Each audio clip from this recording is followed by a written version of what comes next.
भाऊ,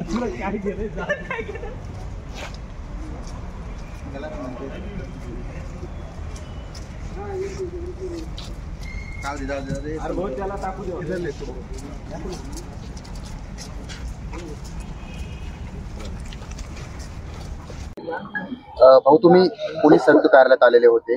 एक कारण आहे ते म्हणजे तुमची जे पक्षाची सर्व आहेत त्यांच्या विरोधातील काही व्हिडिओ, आक्षेपार्ह व्हिडिओ जे आहेत ते काही जणांनी बनवलेले आहेत. नाही, काल सुद्धा मी सायबर क्राईमचे PI जाधव साहेब यांनाही काल निवेदन आम्ही त्या ठिकाणी दिलं होतं. परंतु परत एकदा आज त्या ठिकाणी व्हिडिओ टाकण्यात आला. विदर्भाचं राजकारण जे आहे त्या फेसबुकच्या माध्यमातून अशा आदरणीय बाळासाहेब आंबेडकरांवर आक्षेपार्थ व्हिडिओ टाकण्याचं काम आता RSSनं छुप्या मार्गाने चालू केलेलं आहे. त्यांच्या गांडीत दमने समोर येऊन खेटायचं, म्हणून त्यांनी अशा पद्धतीने आता व्हिडिओ टाकायचं.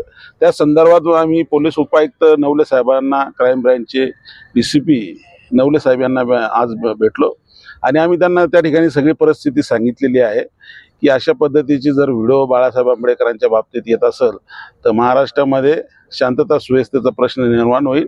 लवकरात लवकर आपण त्या पेजवर कारवाई करा, ते व्हिडिओ डिलीट करा, अशी मागणी आम्ही त्या ठिकाणी निवेदनाच्या माध्यमातून त्यांना दिलेली आहे. जर असं झालं नाही तर आम्ही लवकरात लवकर औरंगाबाद शहर बंद केल्याशिवाय राहणार नाही. या शहरातले रस्ते असतील, दुकानं असतील, बाजारपेठा असतील, हे सर्व आम्ही त्या ठिकाणी बंद करणार आहोत.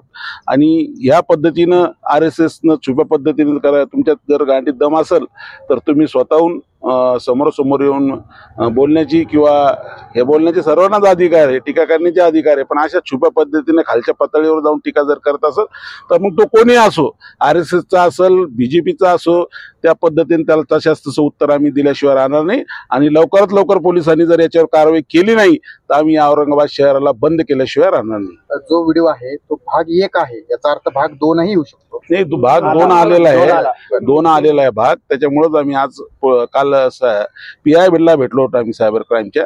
आज पोलीस उपायुक्तांना, नवले साहेबांना आम्ही त्या ठिकाणी भेटला आणि त्यांना ही परिस्थिती समजून सांगितली की बाळासाहेब हे आमचं दैवत आहे. बाबासाहेब आंबेडकरांच्या नंतर आम्ही खऱ्या अर्थानं जर कोणाला मानत असेल या देशामध्ये, महाराष्ट्रामध्ये, तर ते बाबासाहेबाच्या नंतर बाळासाहेब आंबेडकर आहे. आणि बाळासाहेब आंबेडकरांवर जर अशा पद्धतीचं घाणेरडे वक्तव्य, खालच्या पातळीचं जर वक्तव्य ते करत असतील तर त्याच पद्धतीने त्यांना उत्तर दिल्या जाईल, ते मग कोणी असो या देशामध्ये.